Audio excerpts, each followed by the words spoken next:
meditación para hoy, para esta ocasión, está en el Evangelio según el apóstol Juan. Evangelio de Juan, capítulo 13, verso 34. Pero, para darle un poco de contexto, para poder entender un poco de lo que se está hablando, vamos a hacer un recuento breve de lo que trata el capítulo 13. El capítulo 13 del libro de Juan trata de la última cena. ¿Qué quiere decir esto? Que Jesús va a compartir la cena pascual con sus discípulos por última vez. Ocasionalmente esta cena se estaba realizando el día jueves por la noche.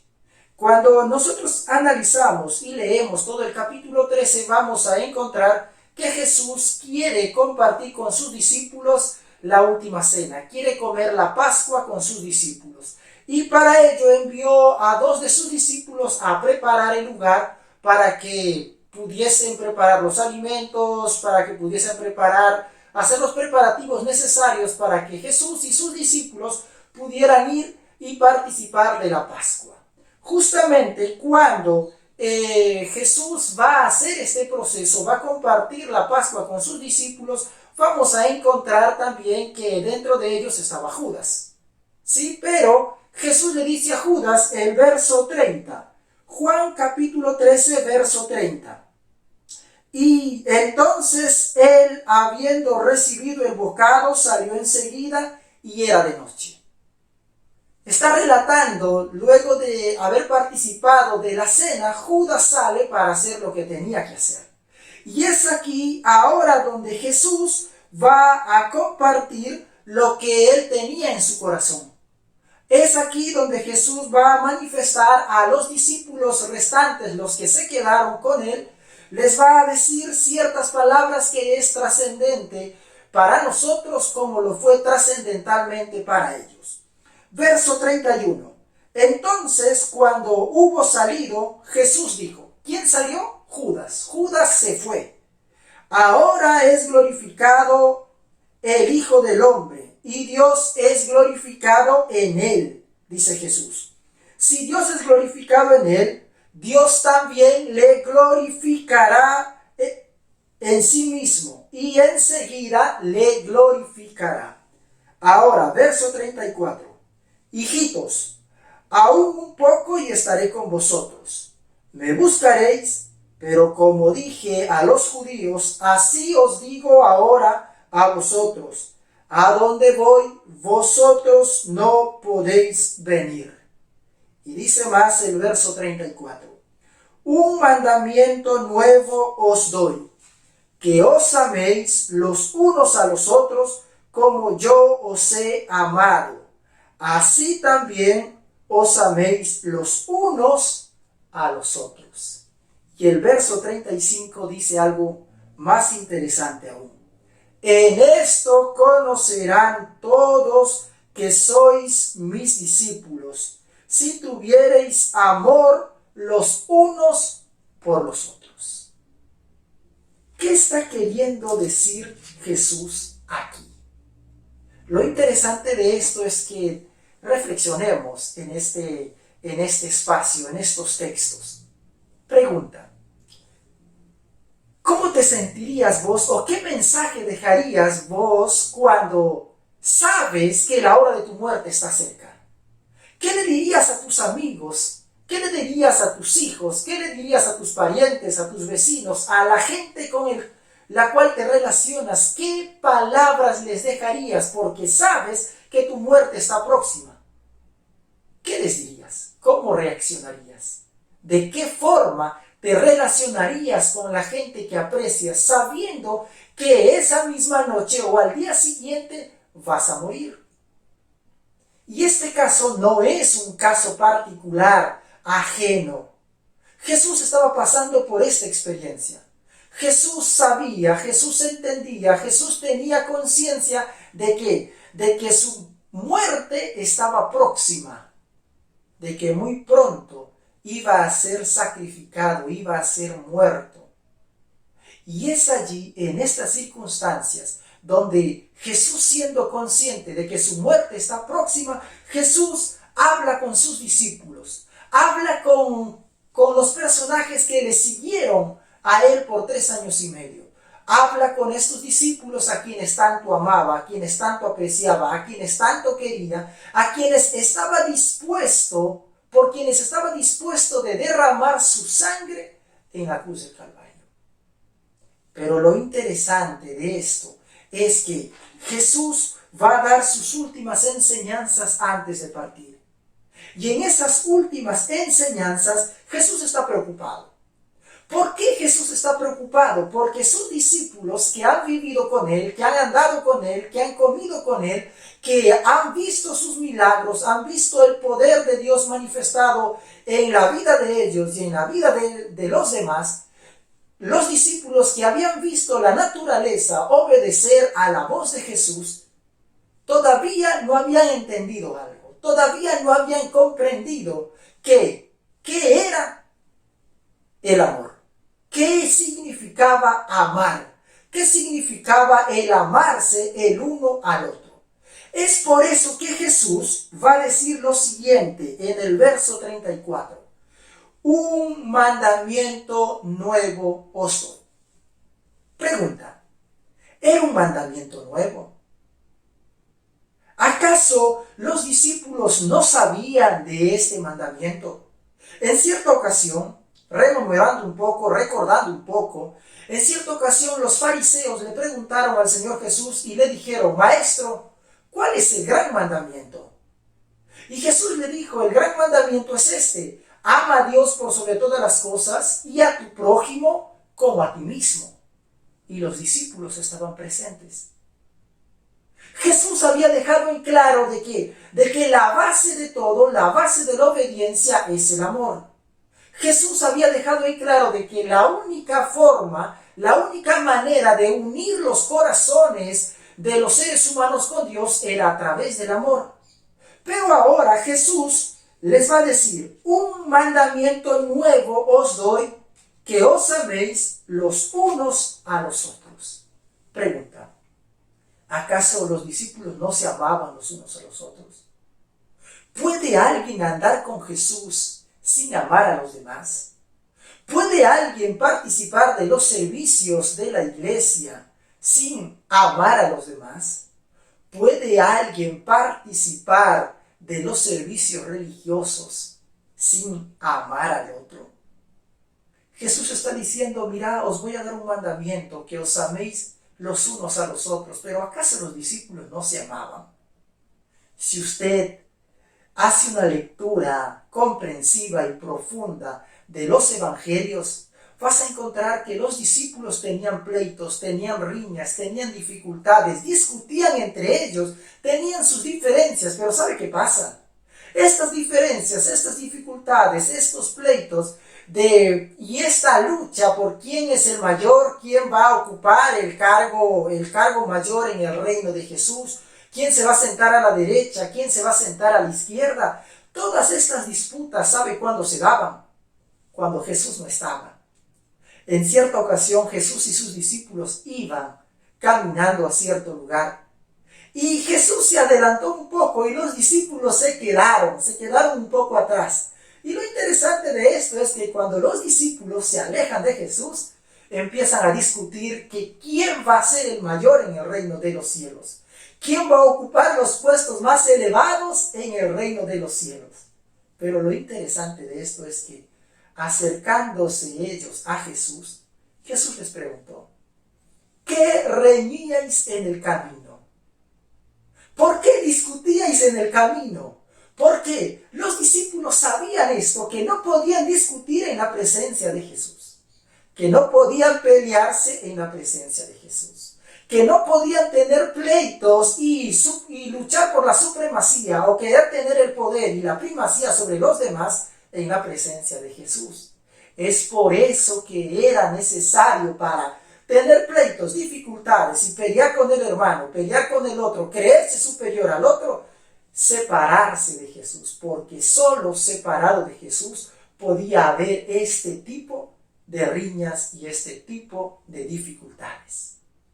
Volviendo a nuestro asunto, Jesús les dijo a sus discípulos, un mandamiento nuevo os doy. Recordemos esto, estaban en el aposento alto. Estaban 11 de los discípulos porque Judas había salido a hacer lo que usted y yo ya sabemos. Había salido a visitar a los sacerdotes para entregar a Jesús. ¿Sí? Era jueves en la noche. Jesús sabía que esa misma noche lo iban a apresar, que esa misma noche él iba a estar allí con la turba enardecida, con los soldados llevándole a él como un reo, como un malhechor. Jesús sabía de que su muerte estaba próxima y a Jesús le preocupaba que sus discípulos todavía no habían entendido qué significaba el amarse uno al otro. Lo interesante de esto es que sus discípulos todavía no habían visto cuál era la otra faceta del amor. Si bien es cierto que el amor se manifiesta en la obediencia, pero también es cierto de que el amor se manifiesta en actos de bondad. Lo interesante de esto es que los discípulos todavía no habían visto la manifestación o la expresión máxima de amor. Y es ahora donde Jesús les iba a mostrar una nueva faceta de el amor.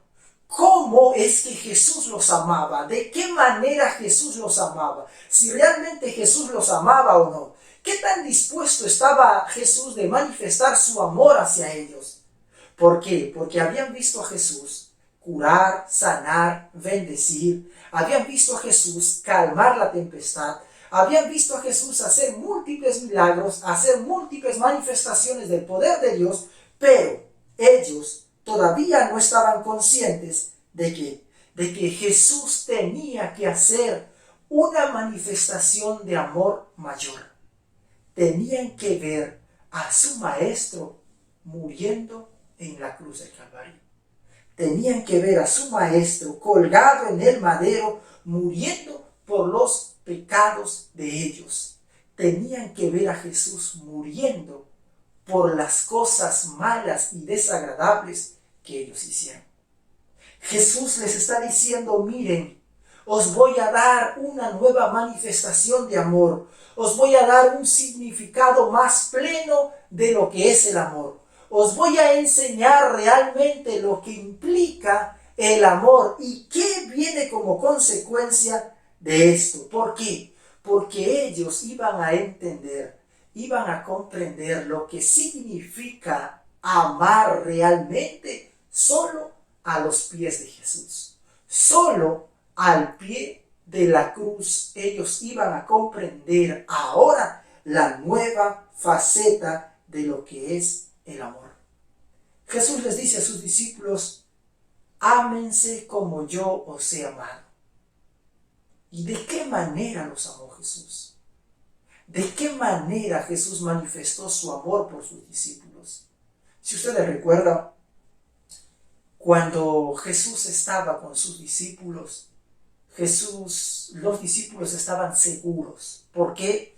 Porque su maestro estaba a su lado, porque su maestro estaba con ellos, porque su maestro estaba allí con él, con ellos constantemente, y la seguridad y la confianza de ellos residía en que su maestro, en que Jesús, el Mesías, el Salvador, el Hijo de Dios, estaba con ellos. Pero ahora el Hijo de Dios les iba a ser quitado y ellos tenían que entender, ellos tenían que comprender una nueva faceta de el amor. Pero ¿saben algo? Cuando pensamos en amor, cuando pensamos en esta palabrita de 4 letras, a veces pensamos de que el amor es un sentimiento, de que el amor es un impulso y uno dice, a ver, yo siento que te amo. Y yo creo que te han dicho eso en alguna ocasión. Y si no te lo han dicho aún, seguro que te lo van a decir, siento que te amo. Pero ¿sabe algo? Los seres humanos pensamos y entendemos que amamos solo cuando hacen las cosas que nos agradan. Solo cuando hacen las cosas que me gustan. Solo cuando hacen lo que no me hace mal. Solo cuando hacen lo que a mi parecer está bien. Pero cuando hacen cosas desagradables, cuando el otro que dijo amarme hace cosas que no están conforme a lo que yo pensaba, a lo que yo creía, o a lo que yo suponía, o a lo que yo creía comprender, os pregunto algo. ¿Se seguirá diciendo siento que te amo? ¿Saben por qué? Porque el amor no es un principio. ¿O sí? Si el amor no es un principio, y si definimos amor como emoción, como sentimiento, déjenme decirles esto. El amor que los seres humanos entendemos, llamamos amor a los sentimientos. Los sentimientos no son amor. ¿Qué son los sentimientos? Los sentimientos son consecuencia de algo, consecuencia de un estímulo. Por ejemplo, si alguien le trata mal, usted tiene dos opciones: enojarse y tratarle aún peor, o tal vez sentirse triste y llorar, ¿sí? Y ese sentirse triste y llorar, o ese enojarse y tratarle peor, lo único que está haciendo es manifestando este sentimiento o esta emoción como consecuencia de un estímulo. ¿Cuál fue el estímulo? El estímulo fue que le trataron mal, o dijeron algo malo de usted, o hablaron algún chisme que no era cierto. Y eso trajo como consecuencia sentimientos y emociones. Pero el amor va más allá de los sentimientos, va más allá de las emociones. El amor es un principio que se mantiene inalterable. ¿Cómo así que un principio se mantiene inalterable? Un principio se va a mantener firme a pesar de lo que la otra persona diga, piense o haga. ¿En qué sentido esto? ¿Por qué? Porque el amor lo que va a hacer es, va a vivificar el corazón, va a ennoblecer los motivos. Lo que el amor va a hacer es que va a manifestarse en actos de bondad y de cortesía. Y los actos de bondad y de cortesía, si nosotros hemos entendido y comprendido que el amor es un principio, se va a manifestar incluso, ¿saben cuándo? Cuando los demás hagan cosas que nos desagradan. Cuando los demás hagan cosas que nos hieren. Cuando los demás hagan cosas que nos incomoden o nos fastidien o irrumpan nuestra tranquilidad. Jesús les va a decir a sus discípulos: miren, yo quiero que ustedes se amen como yo os he amado. ¿Y cómo nos has amado, Jesús? ¿Cómo nos has amado, Maestro? ¿De qué forma nos has amado? Pensemos en esto. ¿De qué forma Jesús amó a sus discípulos? Jesús amó a sus discípulos a pesar de lo que ellos eran. ¿Y qué eran ellos? Usted no necesita ir muy lejos. Los evangelios nos muestran y nos explican quiénes eran sus discípulos y de qué manera eran sus discípulos y cómo se comportaban sus discípulos. Sus discípulos se peleaban entre ellos, discutían entre ellos, tenían riñas entre ellos, y no solo eso, sino que incluso ellos estaban dispuestos a tratar mal a los demás con tal de que, con tal de quedar bien, con tal de estar bien, incluso pensando que defendían a su maestro. Y ustedes van a recordar esta escena, estoy seguro que sí.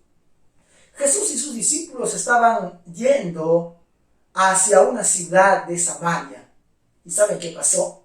La gente de esa ciudad no quiso recibirlos, no quiso recibir a Jesús. Y allí sale Pedro y Juan adelante y dicen: no, esto no puede ser posible, esto es indignante. ¿Cómo es posible que estos personajes no quieran recibir al Mesías, no quieran recibir al Salvador, no quieran recibir al Maestro? ¿Y saben qué dijeron? Pedro y Juan le dicen a Jesús: Señor, ¿no quieres que oremos y mandemos y pidamos que Dios mande fuego del cielo y los consuma a estos? ¿Sabe qué le dijo Jesús? Muchachos, ustedes no saben de qué espíritu sois. Ustedes no entienden, ustedes no comprenden. A pesar del carácter que ustedes tienen, yo os amo. A pesar de la forma como ustedes se comportan, yo os amo. A pesar de que ustedes hacen las cosas mal, yo os amo. ¿Por qué os amo? Y esto es importante. Porque el amor no está basado en lo que la otra persona haga o deje de hacer. Si el amor es un principio, se va a mantener firme aunque el otro haga cosas buenas o haga cosas malas, hable bien de mí o hable mal de mí. ¿Por qué? Porque lo interesante viene aquí. Uno da lo que tiene. ¿Por qué Jesús no podía odiar, no podía maldecir, no podía hacer mal a la gente que lo trataba mal? ¿Por qué? Porque no había eso en él. Porque en él había misericordia, compasión, ternura, en él había amor. Él tenía amor. Y como él tenía amor, lo trataban mal, lo golpeaban, lo azotaban, lo único que salía de su boca eran manifestaciones de amor, de compasión, de ternura, manifestaciones de bondad. ¿Por qué? Porque uno da lo que tiene. Trayendo esto un poco a nuestra experiencia, a nuestra vida. Cuando te tratan mal, cuando alguien habla mal, cuando alguien pronuncia un chisme o divulga un chisme de ti, ¿cómo reaccionas? ¿Qué das? ¿Qué tienes para dar? Si nosotros hemos comprendido el Evangelio, si nosotros tenemos en claro el Evangelio, vamos a vivir una vida consecuente a la vida de Jesús. Y es aquí donde viene el reto, es aquí donde se manifiesta el poder del Evangelio. ¿Por qué el poder del Evangelio? Porque el poder del Evangelio se manifiesta en mi vida a través de ¿qué? A través de los actos o a través de mis reacciones en momentos de dificultad. ¿Sabe por qué? Porque todos los seres humanos, cuando no nos hacen mal, cuando alguien no nos hiere, no nos daña, somos un pan de Dios, dicen por allí. Cuando alguien no habla mal de nosotros, cuando alguien no dice cosas raras de nosotros, nosotros estamos felices. Incluso pensamos de que amamos a los demás y los queremos. Pero en el momento que alguien diga algo en contra de nosotros, o diga a alguien en contra mía, o hable mal, o me trate mal, es allí donde se va a ver el poder del Evangelio. ¿Sabe por qué? Porque uno va a dar lo que tiene. ¿Qué tiene usted para dar? ¿Qué tengo yo para dar? Si tenemos a Jesús, si tenemos el amor de Dios en nuestros corazones, en nuestro ser incorporado, necesariamente vamos a dar eso. Lo interesante es que Jesús sigue diciendo, manifestar amor como Cristo ama significa tener abnegación. Abnegación en que en todo momento. Abnegación en que manifestar bondad y cortesía en todo momento. Y esto es un reto. Esto es realmente un reto muy grande y hasta complicado. ¿Por qué? Porque cuando me tratan mal, no me da ganas de tratarlos bien, ¿o no? Cuando alguien habla algo mal en contra tuya, te da ganas de decirle, hermano, te amo. Hermana, te amo. Que el Señor te bendiga. Yo creo que ese es el ideal a la cual Dios quiere que lleguemos. Pero Jesús quiere que podamos manifestar actos de bondad y de cortesía en todo momento. Y lo interesante de esto es que esto no se quedó en letra muerta. No es que Jesús simplemente hablaba y hablaba y hablaba y no hacía, sino que usted va a ver a lo largo de todos los evangelios, va a ver a Jesús tratando a sus enemigos con cortesía, con amabilidad, con bondad, con amor. ¿Por qué? Porque justamente Jesús sabía y entendía que la única manera de conquistar los corazones es manifestando amor y bondad. Es por eso de que manifestar amor, manifestar cortesía y misericordia tal vez no cueste nada, pero ¿sabe algo? Puede cambiar la vida del otro.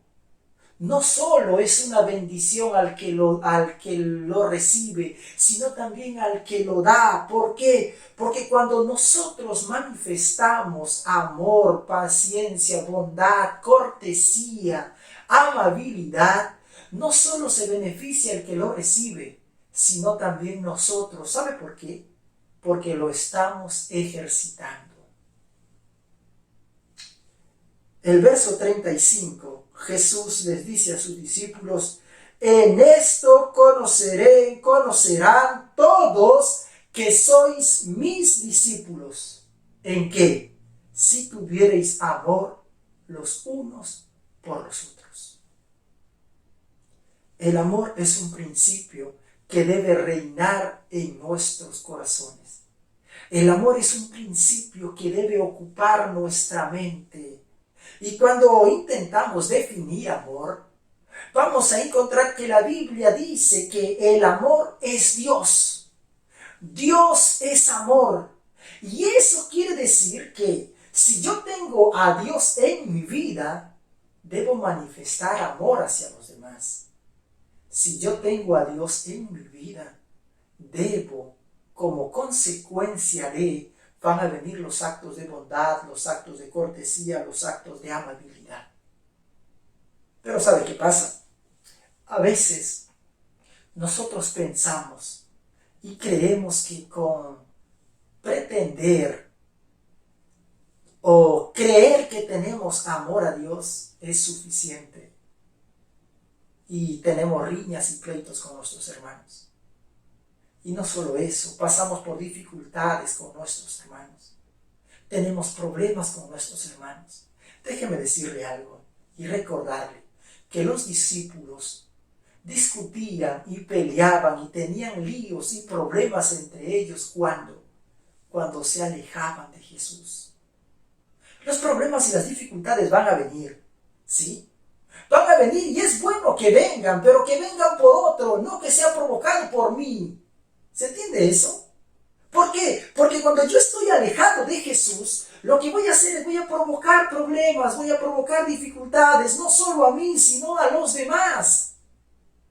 Pero si Jesús está al lado mío, yo estoy al lado de Él, si comparto diariamente la vida con Él, lo que va a venir como consecuencia es que el principio del amor va a ir arraigándose en mí cada día. Y constantemente, y en los momentos de dificultad, en los momentos de complicación, en los momentos problemáticos, vamos a tener la oportunidad de ¿qué? De reaccionar como Jesús reaccionaba. Haciendo esto un poco más práctico. Entendamos esto. Todos los seres humanos tenemos la capacidad de manifestar emociones y sentimientos. Los sentimientos son de larga duración y las emociones son de corta duración. Los sentimientos de odio, los sentimientos de ira, de rencor, esos sentimientos a veces duran por un buen tiempo. Las emociones de ira y enojo y cólera, esas son un poco más transitorias, son un poco más pasajeras, duran muy poco tiempo. Pero viene aquí el caso. Cuando el apóstol Pablo habla sobre esto, él dice lo siguiente, que hay dos tipos de hombres, los hombres carnales y los hombres espirituales. Y él dice que los que viven conforme a la carne se van a dejar llevar por los deseos de la carne. Los deseos de la carne son ira, contienda, pleito, maledicencia y todo lo malo que pueda haber, y la lista es larga. El hombre espiritual es aquel hombre que a pesar de eso decide estar de parte de Dios y manifestar actos de bondad, de cortesía, de amabilidad hacia los demás. Y aquí viene el caso. Dios ha dotado a los seres humanos de dos facultades: las facultades superiores y las facultades inferiores. ¿Cuáles son las facultades superiores? La capacidad de pensar, de razonar, de decidir, la conciencia, ¿sí? Y las capacidades inferiores son nuestras emociones, nuestros sentimientos y nuestros gustos. La pregunta es, ¿por cuál de estas dos facultades estás viviendo? ¿Cuál de estas dos facultades están rigiendo tu vida? ¿Cuál de estas dos facultades están conduciendo tu vida? Hay gente que vive y hace las cosas y porque le produce placer y porque le gusta. Yo hago tal cosa porque me gusta, hago lo otro porque me gusta, hago esto porque me siento bien, hago esto porque siento y pienso que me va a hacer bien. Pero a veces lo que nosotros creemos, pensamos que es bueno y lo que nos gusta realmente es perjudicial y es dañino. Es aquí donde Dios quiere hacer un trabajo, es aquí donde Dios quiere hacer una obra, es aquí donde Dios quiere hacer real el poder del Evangelio. Y cuando Jesús dice, he aquí yo estoy a la puerta y llamo, está diciendo que, mira, la única opción que vos tenés es que me dejes entrar, porque si tú me dejas entrar, yo voy a ordenar todo, yo voy a limpiar todo, yo voy a quitar todo lo desagradable, lo malo. ¿Por qué? Porque si usted y yo hacemos un balance, y seamos sinceros en esto, ¿sí? ¿Por qué? Porque preguntémonos, ¿cuándo fue la última vez que alguien habló algo mal en contra mía? ¿Cuándo fue la última vez que alguien dijo algo que me desagradó? ¿Cuándo fue la última vez que alguien me trató mal? Y la pregunta es, ¿cómo he reaccionado al respecto? ¿De qué manera he respondido a ese maltrato, a ese chisme, a esa mala palabra? ¿De qué manera he respondido a eso? Si no estamos respondiendo conforme al Evangelio, déjame decirle algo. Todavía Jesús quiere hacer esa obra en nosotros. ¿Sabe por qué? Porque Él quiere trabajar en nuestras vidas. Él quiere que le entreguemos el corazón, porque solo entregándole el corazón, cuando la Biblia habla de corazón, no se refiere a este órgano que bombea sangre las 24 horas del día. Se refiere a la mente.